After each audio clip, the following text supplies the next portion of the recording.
In a time of universal access to internet all over the world, we are in need of whistleblowers, individuals who are willing to risk their careers and lives for the well-being of their country, to keep the balance between privacy and security. Mark Felt's actions to expose Nixon and perform illegal break-ins, while tragic, benefited American citizens and thus is morally correct. But they all said you have everything to lose and nothing to gain. He said the prosecutor will use anything you say against you. Everybody but two told me that.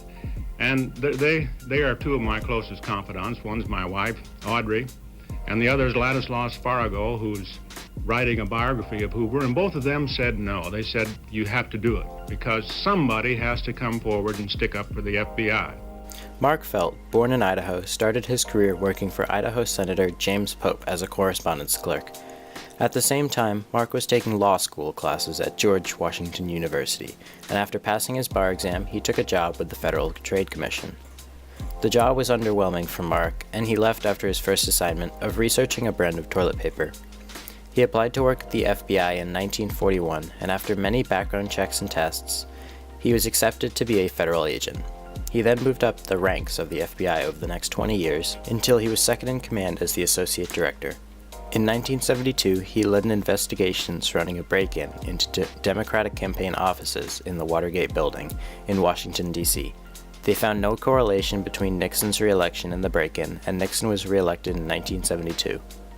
There were two reporters who were still very interested in the case, and they developed a relationship with a source who contacted them via the pseudonym Deep Throat. Eventually, this source, quote, began to steer the pair down the path to unraveling the Nixon White House's conspiracy to cover up their involvement with the Watergate burglary. This revelation quickly led to Nixon's famed resignation in 1974, end quote. This brought great controversy, and his actions still bring up the question of if he did the right or wrong thing. Only 4 people knew that Deep Throat was actually Mark Felt, until his daughter encouraged him to confess in 2005. Ronald Kessler, when speaking to the Washington Post, said, "Some people think he abused his position by cooperating with Woodward. Others think he was a patriot because he helped bring down Nixon, who was engaged in criminal activity and might have abolished elections. I agree with those who think he was a patriot." Do you think, let's say that the Weathermen or another group had no foreign connections, and you knew that, but they were bombers? Would you say that the FBI, people in your position, should have the authority to authorize break-ins into their premises? I think so, yes.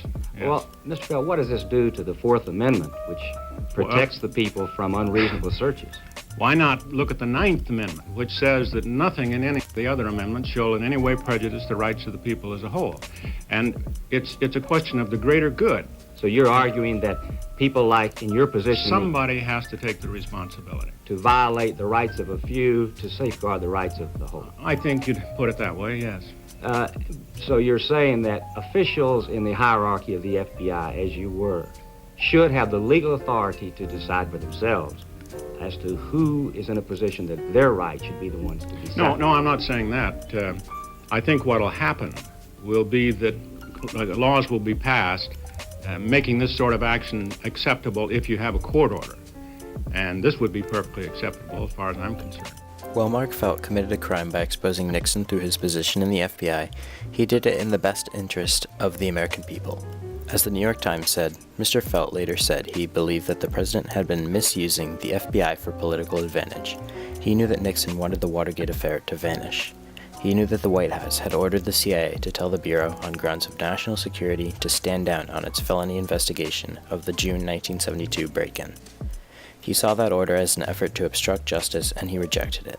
That resistance led indirectly to Nixon's resignation.